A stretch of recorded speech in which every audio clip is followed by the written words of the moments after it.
Yo, what's up? It's your boy Stark OJ, and I know I'm late with this Gintama video, but you know, might as well go ahead and do it. I'm sorry, I'll try to be on time this next time with the next Gintama video. So today we have about 3 arcs that I want to cover, and one that I'm gonna cover briefly, and the other two I want to go in detail for it. You know, certain things like because the way I'm gonna do this, I'm gonna do the mother arc first, even though technically the mother arc comes in between the infant arc and the Benizakura arc. There's a reason why I want to put the infant arc before Benizakura because they really connect with each other. But I'll get into that more once I get done with that arc. Now, this like I said, this is the second episode or part two of my Gintama arc by arc series. I will have a let me see. I should have a little eye up there. Uh, I should have a little eye up there directing to the first episode. So if you haven't watched the first episode of my Gintama arc by arc series, you should go do that right now. But until then, let's get into the video. Let's start off with the mother arc. The mother arc is pretty much a good comedy arc. It's a solid arc. I'm not gonna say it's one of the best I ever seen. It's nothing like that. But it's a solid arc that a lot of people don't talk about when it comes to Gintama because it's not one of the serious arcs like Shinsigami, like the Shinsigami, Farewell Shinsigami, stuff like that. It's not one of those serious arcs. But it's one of those arcs that kind of embody what I was talking about in the episode 1 of this series where like there's a lot of moments in the series that are really comedy, but they can kind of turn into dark, twisted, and feel good or sad moments or inspirational moments in this in the episodes. And I feel like this arc pretty much embodies that. Which there's a lot more arcs that does that too, but I feel like this one is probably one that's overlooked the most out of any other of the other arcs. Honestly, I feel like with the premise of this, with the premise of this being like a woman coming into the start of this arc being a woman coming into Gentoki's house, like fixing food, cleaning up, telling them they should all get up, what to do and stuff like that, and saying, being somebody else's mama and looking for, you know, somebody, looking for a son, but they just come in like to the fact that this woman just out of nowhere bars into the house and they were just going around like with a routine of them like just following her others like they're that they were their mothers. So I mean that's kind of how it started off. But honestly, a lot of it transgresses to them finding the son and the son being this hostess bar that had the same name, but finding out that's kind of wasn't him to a certain extent. But it was kind of because he kind of went through like a lot of plastic surgeries and stuff like that, and we just thought it was that, and they thought it was them based off of like, and it's so funny because Kagura had made a drawing of the guy that looked kind of like the guy that passed by with the same name, with one of the same names.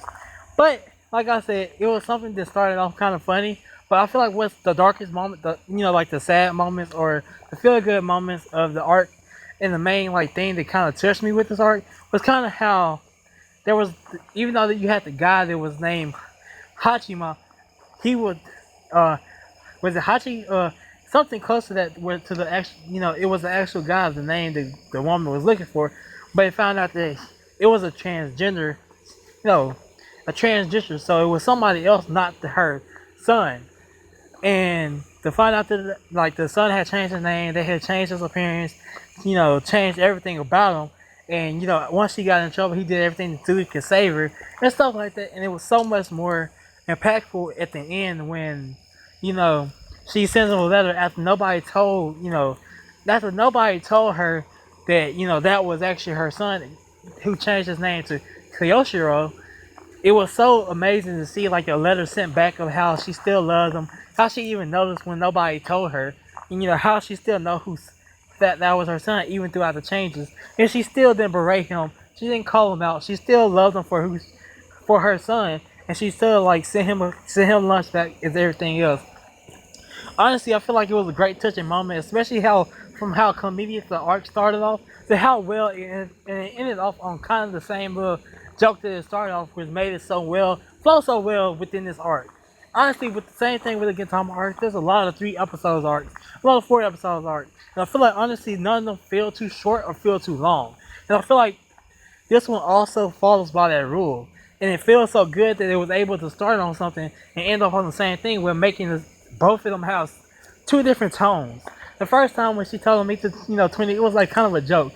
But at the end, it was, it was kind of a sad moment because she was getting ready to end. The arc was getting ready to end, and she was leaving. So it had two different tones, the same, two different tones. And I feel like Sorachi has done this in a lot of arcs leading up to it, to where he can make two of the same moments, different depending on the tone of each arc and how everything is carried out. Like that's one of Sorachi's songs, which I would pretty much talk about Sorachi on one of my mangaka highlights, which I'm not going to go into too much of that. But as you know, like that, I just think it's a solid arc that a lot of people don't actually think about the writing for. And also another point that I really want to bring up, they also foreshadow Dark Devil, one of the Dark Devils in the four Dark Devils arc that comes later on in the series. But because with Jirocho being like the kind of the person that was over the gang leader, and how well that kind of foreshadows something else that a lot of people don't talk about in this arc. But that's enough about the mother arc. So let's go ahead and go to the infant arc. The infant arc kind of also started on the joke, but it was nothing. It was way more serious than the mother arc. It was, it's one of the more serious arcs in the series. Well, I mean, like, it's a little bit serious. It's a little bit more serious than the Umibozu arc. But it kind of started off on like a little joke of this kid getting sons, but it's a whole lot more darker truth to this, and a darker and sadder truth to this story of this kid that looks like Gin. But like it's kind of like how the first episode started off. Kind of like how the first half of the episode started off. But that's kind of when we started getting into like the woman, like the grandfather looking for the child, and him finding the girl coming back for her son, her being in prison and stuff like that. But honestly, the thing that really kind of makes this arc good for me is honestly the way that everything is carried out, how everything is kind of leading up to the connection with the Benizakura arc, how everything is kind of just like there, especially with like just Nizo being the sole person in this transition, this arc.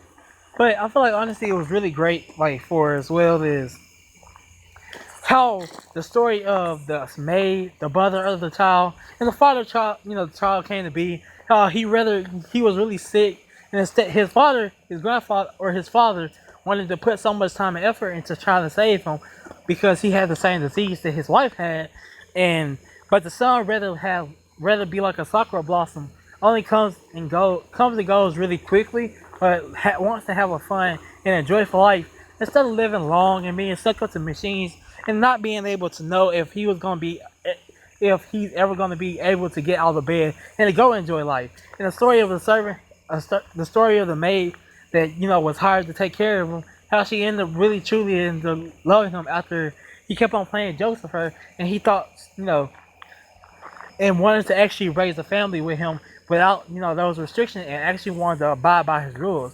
But the grandfather couldn't see that. But his grandfather was so stuck into wanting to do everything he could that a lot of his stuff and a lot of his motives and stuff turned dark, and a lot of his like ideals and stuff like that started to get twisted because he wanted to do everything he could for his child, even though he had to use the basis of error this. He actually just wanted somebody.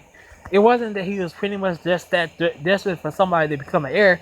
He was more desperate to actually and upset that what had happened to his son.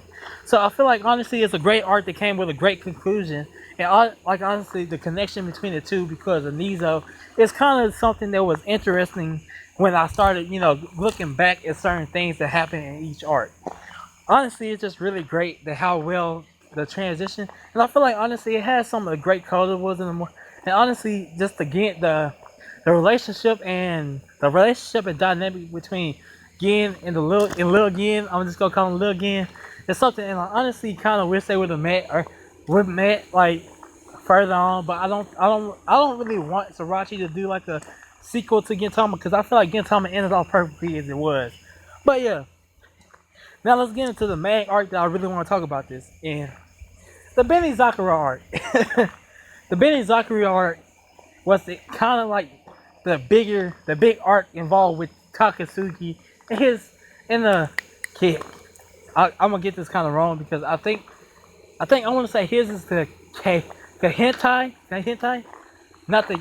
I think it's like two of the similar names. I know one is pretty much called Kai Hentai, which is the and Kai Hentai. It's some. There are like two similar names. I noticed that after I was starting, kind of going back and remembering some of these things, but between his group and what they was doing, and what they was trying to do, I mean, like I said, this arc was pretty much one of the first big series arcs in the series, to the point where like there was a joke made by Elizabeth in one of the episodes of when everything just started to hit the fan that it looks like we turned into a different anime because up to that point, like we do have those series moments in those arcs, but there has not been just a serious arc in Gintama. Even though it has a little comedy, it's more of it's pretty much like almost 80% serious moments and serious talks. Honestly, the Benizakura has a movie too. Has a movie adaptation and an anime adaptation. I think the anime adaptation is the way to go if you don't want to get spoiled on Kamui and other series. But honestly, it's still great either way it goes. But the Benizakura arc is a really great arc, and how well it was, hinted into Gentoki's past, and like it gave like a little hint to keep us interested in Gen character for a while with Takasugi. When Takasugi and Kasura was talking about how Gen should hate the world more than anybody, and he still manages to carry on because he like Kasura was like, I would have been to destroy the world if I didn't never see how Gen was handling it so well and how stuff like that, and it kind of gave that little interest into his character that I really like, that really kept me wanting to see more of Gen. It kept me satisfied at the same time. Like, I just really love how well that was set up for Gen character. But other than that, I feel like overall the story part was really good as well. Like, it still had a lot of plot twists, like the brother being the one behind the Benizakura creation, and I feel like a little moment of where it comes to a point where like society is also the reason why that is. They were samurais. They lived and fought for the cause for the longest they ever. Like, they have had a lot of shit taken away from them because of the way the government was so quickly to bow the knee and not really ready to fight against certain things, and there were so many things taken away from them. We didn't know just what then, but we know that Takasugi had mentioned it. Katsura had mentioned it.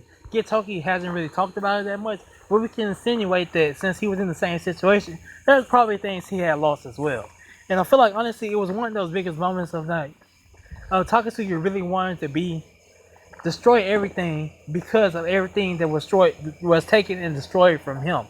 Now, honestly, I feel like, like I said, it kind of does really well that that the way he meant it is that people like that everything they fought where is being taught is wrong. Like, the Joy Rebels are something that's looked down, well, not looked down upon, but is not supposed to exist in the way that they are. But it's still that this world pretty much took everything from them, and this world they wasn't on their own without any government help. They were looked at as bad guys because they kept on fighting. And like I said, it was just so much more that we had to.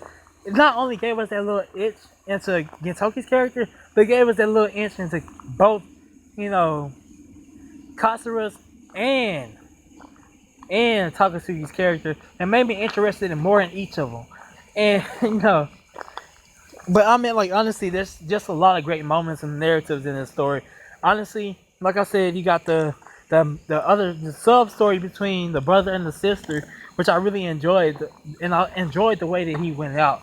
He went on about how, and this is another part because it also fits in what Takasugi is doing. With the law banning swordsmiths aren't able to make livings anymore. They aren't able to keep on making swords and stuff that they did when the war was going on. Stuff that they used to do before they transitioned into this world where the only thing they know is being literally stripped from their hands. So, like, honestly, the dynamic of other brother wanted to still create swords because everybody and him wanting to be able to test out the sword that he kept on making, even though how ugly it was, even though how bad it was, he wanted to keep on showing up swords and stuff, and he wanted people to use the sword because it was the only thing that he really had left. It was the only thing he was working on a lot, and it was the only thing that kept him wanting to do something. And honestly, the dynamic between the sister wanting to make a sword to protect versus the brother that wants to make the strongest sword and wants to make, you know, a sword that is a soul. And it's just like the way that it went out, like as far as him going protecting her. And even like I said, this is also a case where he was talking really loud in the beginning of the arc. He was like, it was a joke that he was super loud and he also couldn't hear. But you know, it's also a joke on the play that like most swordsmiths work all day beating things, so they have bad hearing and they have to talk loud because for other people around them to understand. So it's like a real joke that I can understand, as well as it fit well in the show. Even to the end where he was talking a little bit less, even when he was about to die. And the sister had said, I can't hear you if you don't talk loud, right before he was about to go. And it was really touching and really like had me like, you know, a little tear falling down right there. But honestly, it's a really great arc, and I feel like it's an arc that kind of started this Gintama, like this Gintama series arc streaks and stuff like that we have seen, and it was this arc has so much more build up. And a lot of people like to skip it. Not really, they don't skip the Benizakura arc, but a lot of people just don't gloss over the fact of so many story elements that happened in this arc that led up to so many other things. Like I said, at the beginning of the series was kind of like the little pebble that was kind of kicking down bigger rocks as it go. And I feel like Benizakura was a way to outline, you know, was to make sure that Gintama kept on getting better because of how many things it set up and how well we got interested in more characters as long as it's a journey go away. But I've been talking on here for about 17 minutes, about 17 minutes. So this has been This has been episode 2 of my Gintama arc by arc. I know I will try to get these out by Friday and Saturdays. I know I missed my shooting range don't like my shot chart don't look that really good, especially when it comes to posting stuff when I say it is. But I promise you, I will try to get it out. But yeah, this is episode 2 of Gintama arc by arc. Episode 3 will be coming this Friday or Saturday, and I'll let you know what arc I'll be coming. Follow me on Twitter at Mullins or Lantis. I'll put my Twitter down in the description. But yeah, this has been Stark OJ. Like this video if you if you like it. Leave a comment if you like this video, what you like about it. Subscribe if you're new here, and like I said, I'll be doing more of this. I have other series on my channel if you want to check them out and kind of give them a view. But yeah, even if you dislike this video, you can still leave a comment what you dislike about this video. But yeah, this has been Stark OJ. Peace. OJ. Peace. OJ. Peace.